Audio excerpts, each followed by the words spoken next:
Assalamualaikum warahmatullahi wabarakatuh. Halo sobat semua. Nah, di kesempatan kali ini saya akan membawakan cerita yang berjudul Satu Keluarga di Malang Pelaku Pesugihan Babi Ngepet. Penasaran seperti apa ceritanya? Langsung aja kita mulai ceritanya. Di sebuah kampung di pinggiran kota Malang, ada sebuah rumah tua yang selalu membuat orang-orang enggan menoleh lama. Rumah itu milik keluarga Saban. Dari luar, rumahnya terlihat biasa saja. Dinding bata merah, atap genteng yang sudah berlumut, dan pekarangan sempit dengan pohon pisang di sudutnya. Tapi entah kenapa, suasana rumah itu selalu menimbulkan rasa tidak enak bagi siapapun yang lewat. Orang-orang di kampung sering berbisik. Katanya keluarga Saban hidup dengan cara yang tidak wajar. Kadang mereka tampak biasa saja, tapi besoknya bisa mendadak kaya, lalu mendadak miskin lagi. Semua aneh. Sampai kemudian, gosip yang paling menakutkan menyebar. Keluarga itu diduga melakukan pesugihan babi ngepet.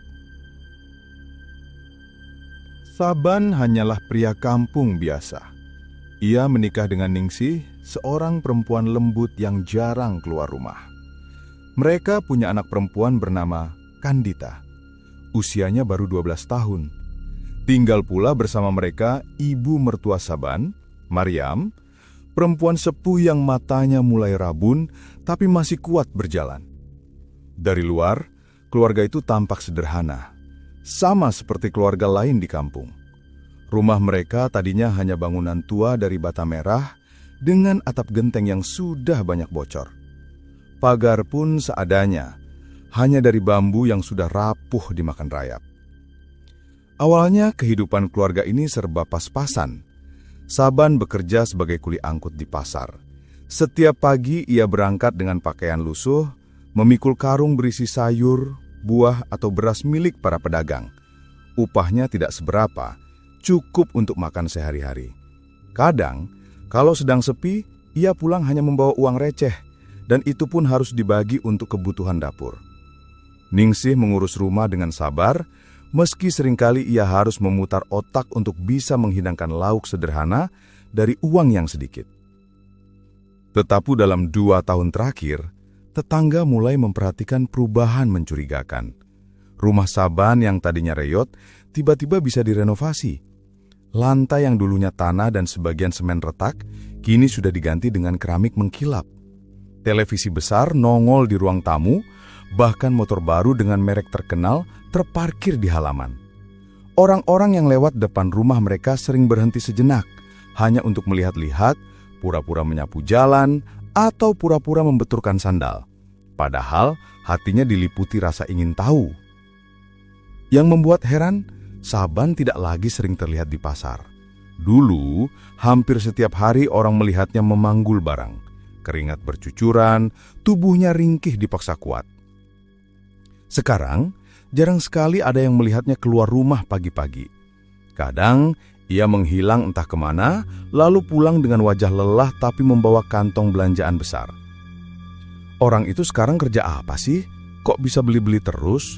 Bisik warga dengan nada heran setiap kali motor baru Saban lewat jalan kampung. Katanya dagang, tapi dagang apaan? Aku nggak pernah lihat. Sahut yang lain sambil geleng-geleng kepala. Ningsih sendiri jarang keluar rumah. Kalaupun keluar, biasanya hanya untuk belanja sayur. Itu pun wajahnya selalu menunduk. Banyak yang bilang Ningsih sekarang berbeda. Tubuhnya semakin kurus, langkahnya lambat, matanya sering terlihat sayu. Namun ketika ditanya, ia hanya tersenyum tipis, lalu buru-buru pergi tanpa menjawab banyak. Kandita pun jarang main dengan teman-temannya. Padahal dulunya, gadis kecil itu sering terdengar tertawa di halaman rumah, bermain lompat tali bersama anak-anak lain. Sekarang ia lebih sering berdiam di dalam. Kalaupun terlihat keluar, tubuhnya pucat pasi, wajahnya seperti anak yang kurang tidur. Rambut panjangnya sering terurai tidak rapi, dan pandangan matanya kosong. Anak-anak lain pun akhirnya enggan mengajaknya bermain. Mereka bilang tatapan mata Kandita membuat tidak enak. Seperti ada sesuatu yang tidak seharusnya dilihat dari anak seusianya. Yang satu-satunya sering terlihat adalah Maryam. Perempuan tua itu sering duduk di beranda rumah sambil menatap orang lewat dengan pandangan kosong. Keriput di wajahnya makin jelas dan sorot matanya yang buram justru menambah rasa seram. Ada yang bilang pandangan Maryam membuat bulu kuduk merinding. Pernah suatu kali, seorang bocah lewat depan rumah sambil tertawa-tawa, tiba-tiba langsung diam begitu tatapan Maryam jatuh padanya. Bocah itu menangis tanpa sebab, berlari pulang ke rumah sambil menjerit ketakutan. Hari-hari berikutnya gosip semakin merebak. Orang-orang di kampung mulai menghubungkan perubahan nasib keluarga Saban dengan hal-hal yang tidak masuk akal. Beberapa ibu-ibu yang suka berkumpul di pos ronda menceritakan bisikan yang mereka dengar. Katanya, keluarga Saban melakukan sesuatu yang gelap, sesuatu yang tidak wajar. Aku dengar katanya dia pesugihan, ucap seorang ibu sambil menunduk, takut jika ucapannya terdengar. Pesugihan? Astagfirullah, pesugihan apa? Tanya yang lain dengan nada penasaran sekaligus takut. Babi ngepet, katanya begitu. Percakapan itu cepat menyebar dari mulut ke mulut. Awalnya hanya bisik-bisik kecil, tapi lama-lama hampir semua orang di kampung tahu gosip tersebut. Mereka tidak berani menuduh langsung, tapi rasa curiga itu makin menebal. Apalagi ada beberapa kejadian aneh yang dialami warga. Pernah suatu malam seorang bapak kehilangan uang dari dompetnya, padahal ia yakin pintu rumah terkunci rapat. Esoknya ia bercerita pada tetangga dengan wajah murung. Tidak lama setelah itu, kabar kehilangan serupa dialami tetangga lain. Ada yang kehilangan perhiasan, ada juga yang kehilangan uang hasil jualan. Semua tanpa jejak, tanpa ada tanda-tanda maling masuk. Aneh dan menakutkan. Ketika peristiwa-peristiwa itu terjadi, warga tak bisa menahan diri untuk tidak menghubungkannya dengan keluarga Saban. Mereka percaya ada sesuatu yang disembunyikan di rumah itu. Entah apa, tapi bukan sesuatu yang baik. Meski begitu, tidak ada yang berani menegur langsung. Saban sendiri tetap bersikap seperti biasa. Kalau bertemu orang di jalan, ia masih menyapa, meski nadanya agak datar. Ningsi tetap berbelanja di warung meski dengan langkah tertutup. Dan Maryam, perempuan tua itu, tetap duduk di beranda, kadang tersenyum samar pada orang yang lewat. Senyum itu justru membuat orang memilih menunduk dan mempercepat langkah. Malam hari di kampung itu pun berubah. Suasana yang biasanya tenang, kini sering terasa ganjil. Kadang terdengar suara langkah berat menyeret di jalan tanah dekat rumah Saban. Kadang terdengar suara dengusan hewan, padahal kalau dilihat tidak ada apa-apa.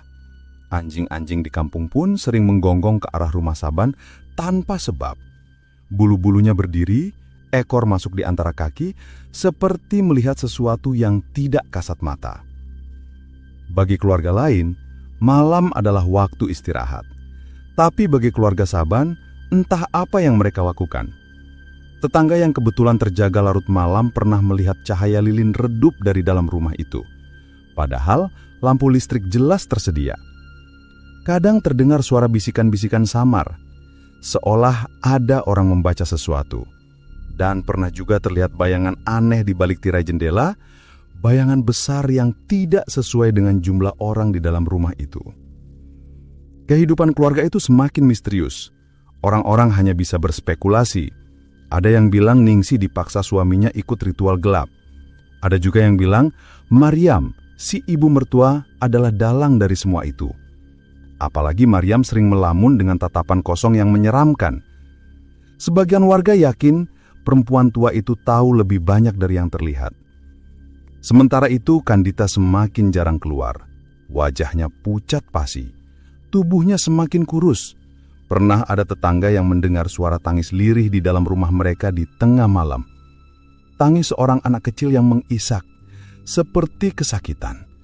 Tapi suara itu tiba-tiba berhenti, berganti hening yang menekan.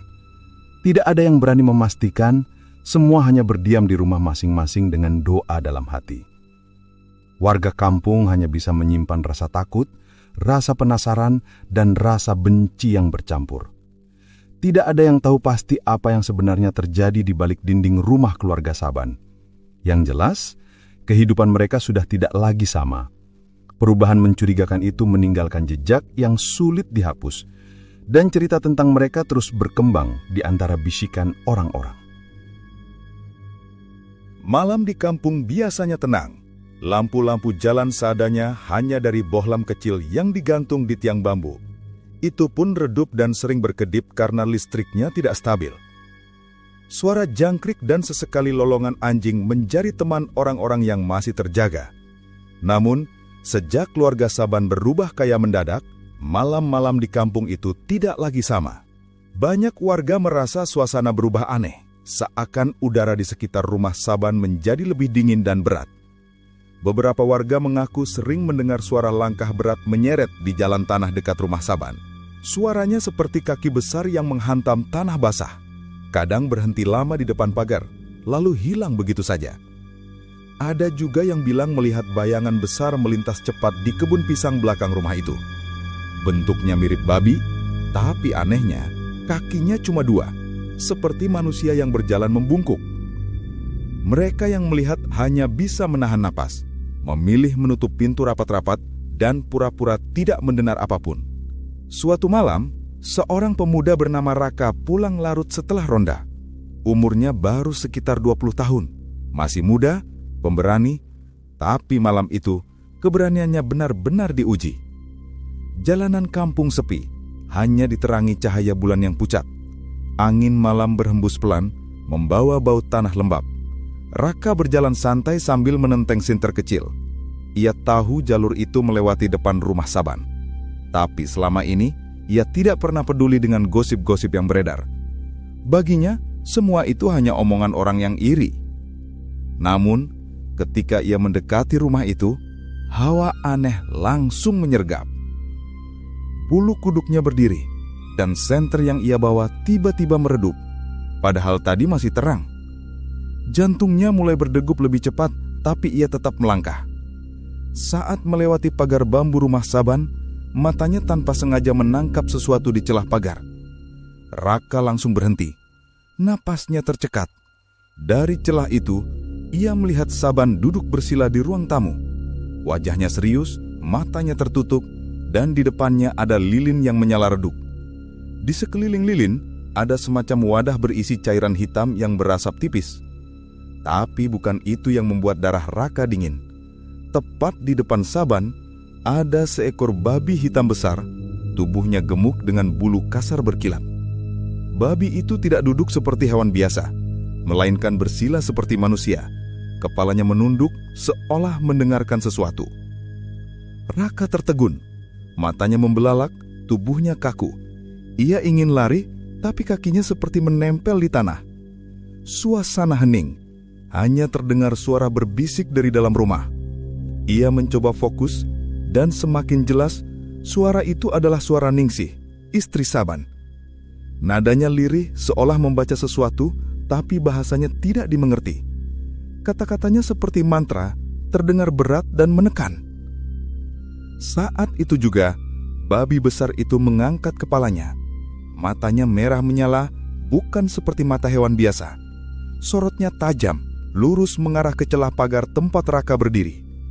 Raka merasakan tubuhnya bergemetar hebat, seolah semua tenaganya tersedot.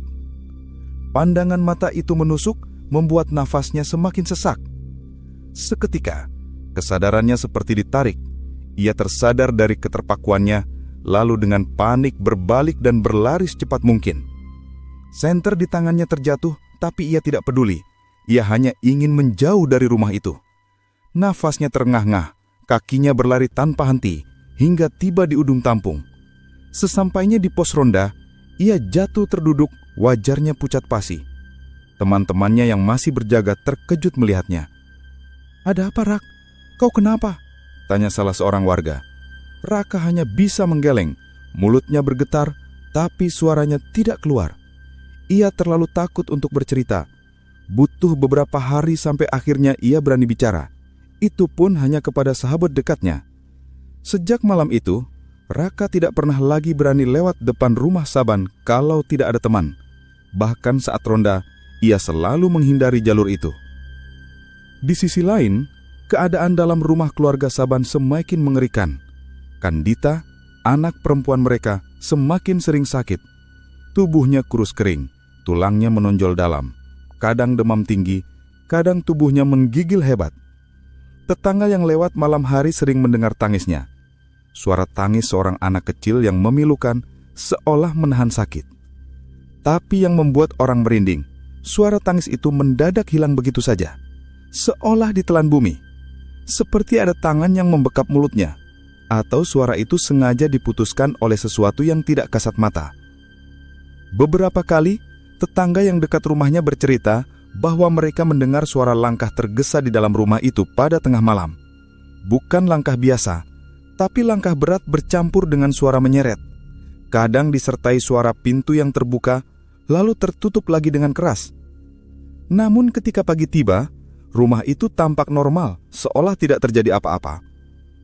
Ada seorang ibu yang rumahnya hanya berjarak 3 rumah dari keluarga Saban. Suatu malam, ia terbangun karena mendengar suara gaduh seperti ada benda besar jatuh. Ia memberanikan diri mengintip dari jendela kamarnya, berharap itu hanya kucing.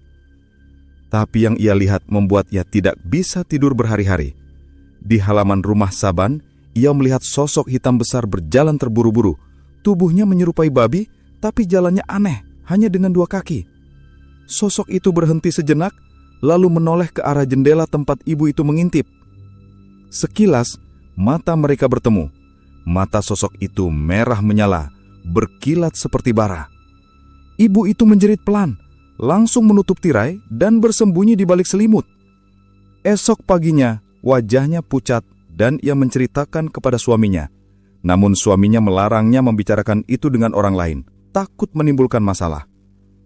Sementara itu, Ningsih semakin terlihat muram. Saat belanja di warung, wajahnya pucat dan tubuhnya lemah. Kadang tangannya gemetar saat mengambil uang.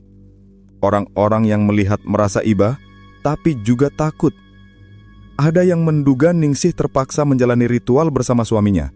Ada pula yang yakin Ningsih tahu benar apa yang dilakukan keluarganya, tapi memilih diam karena sudah terjerat. Mariam, si ibu mertua, semakin sering duduk di beranda. Pandangan matanya kosong, tapi bibirnya kadang bergerak-gerak sendiri, seperti menggumam sesuatu. Anak-anak yang lewat sering dilempari pandangan itu, dan mereka lari ketakutan. Ada yang bilang malam-malam tertentu Mariam tidak tidur, hanya duduk memandang ke arah jalan sampai pagi, seolah sedang menunggu sesuatu kembali pulang. Puncaknya terjadi saat warga kampung kehilangan uang secara misterius. Beberapa rumah melaporkan isi dompet hilang, padahal pintu terkunci rapat. Ada juga yang kehilangan perhiasan tanpa jejak. Kecurigaan warga semakin kuat mengarah pada keluarga Saban. Suatu malam, warga sepakat mengintai. Mereka bersembunyi di kebun bambu dekat rumah Saban. Menjelang tengah malam, suara aneh terdengar. Dari halaman rumah itu muncul sosok babi hitam besar. Tubuhnya gemuk, matanya merah, tapi kakinya hanya 2. Ia berjalan pelan, lalu menghilang ke arah rumah warga. Warga yang melihat langsung gemetar. Mereka saling berbisik, tapi menahan diri agar tidak ketahuan. Sosok itu berkeliaran cukup lama, lalu kembali masuk ke rumah Saban. Keesokan paginya, warga sepakat mengerebek. Mereka mendobrak pintu rumah Saban. Di dalam, mereka menemukan pemandangan mengerikan. Saban tergeletak lemas di ruang tamu. Tubuhnya penuh luka gores seperti cakaran. Ningsih menangis di sudut ruangan, memelukkan Dita yang pingsan. Dan Mariam duduk di kursi dengan senyum samar, seperti sudah tahu semuanya akan terbongkar. Yang membuat warga semakin ngeri, di lantai ruang tamu masih ada jejak kaki babi. Tapi hanya 2. Suasana rumah itu mendadak hening. Warga yang masuk saling pandang. Tak ada yang berani bicara lantang.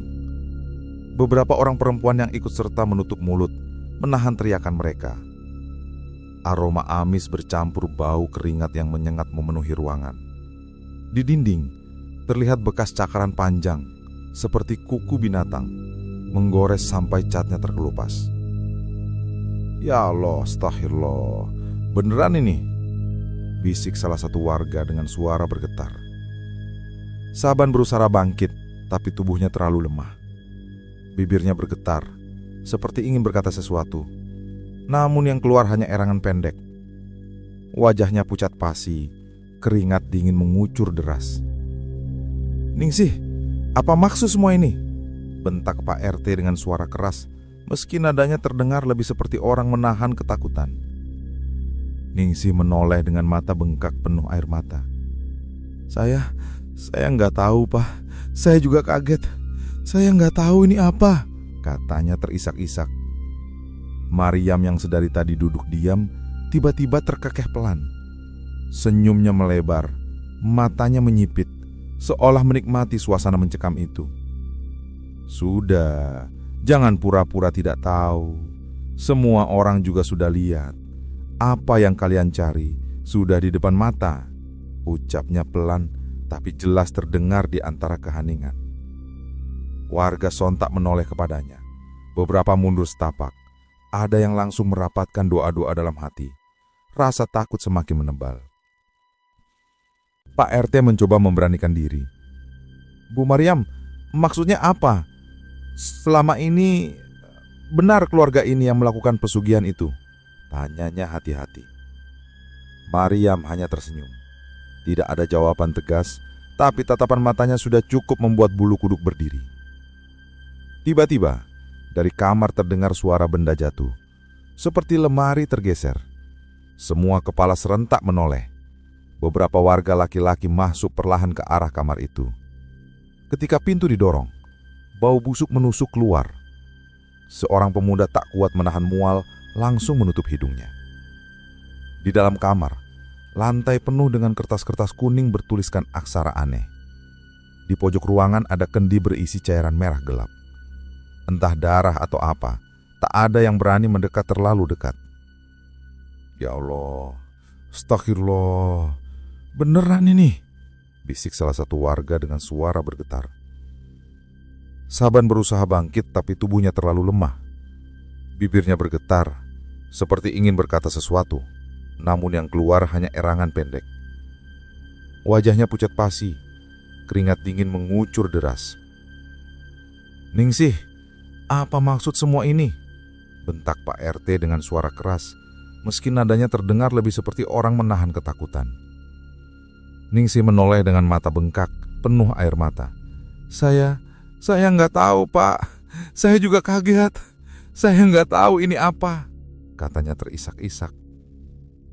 Mariam yang sedari tadi duduk diam, tiba-tiba terkekeh pelan. Senyumnya melebar, matanya menyipit, seolah menikmati suasana mencekam itu. "Sudah, jangan pura-pura tidak tahu. Semua orang juga sudah lihat. Apa yang kalian cari sudah di depan mata," ucapnya pelan, tapi jelas terdengar di antara keheningan. Warga sontak menoleh kepadanya. Beberapa mundur setapak. Ada yang langsung merapatkan doa-doa dalam hati. Rasa takut semakin menebal. Pak RT mencoba memberanikan diri. "Bu Mariam, maksudnya apa? Selama ini benar keluarga ini yang melakukan pesugihan itu?" tanyanya hati-hati. Mariam hanya tersenyum. Tidak ada jawaban tegas, tapi tatapan matanya sudah cukup membuat bulu kuduk berdiri. Tiba-tiba, dari kamar terdengar suara benda jatuh, seperti lemari tergeser. Semua kepala serentak menoleh. Beberapa warga laki-laki masuk perlahan ke arah kamar itu. Ketika pintu didorong, bau busuk menusuk keluar. Seorang pemuda tak kuat menahan mual langsung menutup hidungnya. Di dalam kamar, lantai penuh dengan kertas-kertas kuning bertuliskan aksara aneh. Di pojok ruangan ada kendi berisi cairan merah gelap. Entah darah atau apa, tak ada yang berani mendekat terlalu dekat. "Ya Allah," liris seorang warga tua sambil menepuk dadanya. Warga yang lain semakin yakin keluarga Saban memang pelaku pesugihan babi ngepet. Tapi keberanian mereka bercampur dengan ketakutan. Karena masih jelas dalam ingatan bagaimana tadi malam mereka melihat makhluk mengerikan itu berjalan dengan dua kaki. Saban tiba-tiba berteriak, suaranya serak tapi penuh amarah. "Jangan sentuh! Jangan ada yang menyentuh kamar itu!" Tubuhnya berusaha bangkit, namun kembali jatuh. Dari mulutnya keluar darah segar. Ningsih jerit panik memeluk suaminya. "Bang, tolong jangan ngomong lagi. Abang istirahat dulu." Suaranya pecah diiringi tangisan. Namun Saban tetap berusaha bicara, meski suaranya putus-putus. "Kalian tidak tahu apa yang kalian lihat. Lebih berbahaya dari yang kalian kira." Warga terdiam, bingung sekaligus takut. Kata-kata itu seperti ancaman sekaligus peringatan. Tiba-tiba, lampu di rumah itu berkedip-kedip. Suasana mendadak mencekam. Dari arah luar terdengar suara menggeram rendah. Warga yang masih di dalam saling berpegangan, sebagian lainnya berteriak memanggil yang di luar.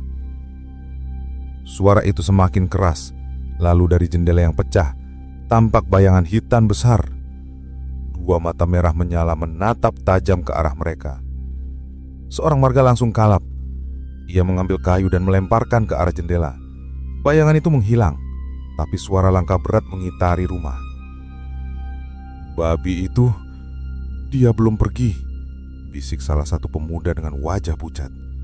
Ningsih jerit histeris. "Sudah, jangan ganggu lagi. Sudah cukup. Kami salah.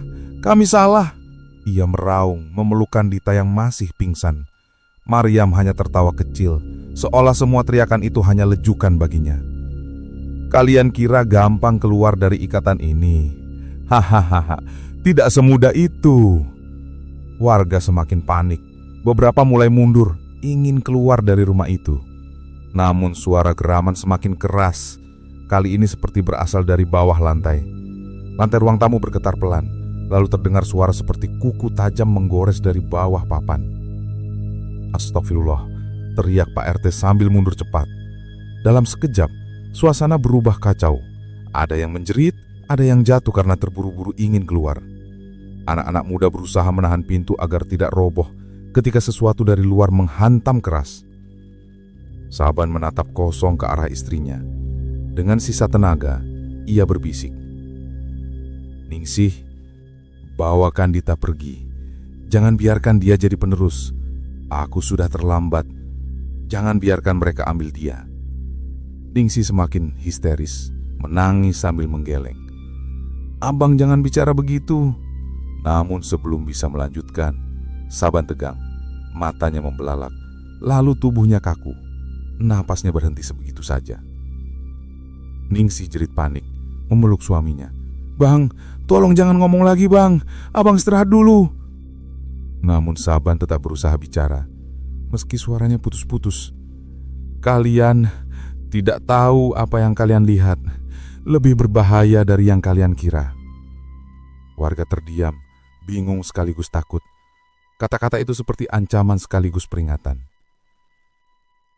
Tiba-tiba, lampu di rumah itu berkedip-kedip. Suasana mendadak mencekam. Dari arah luar, terdengar suara menggeram rendah. Warga yang masih di dalam saling berpegangan, sebagian lainnya berteriak memanggil yang di luar. Suara itu semakin keras, dan dari jendela yang pecah, tampak bayangan hitam besar. Dua mata merah menyala menatap tajam ke arah mereka. Seorang warga langsung kalap.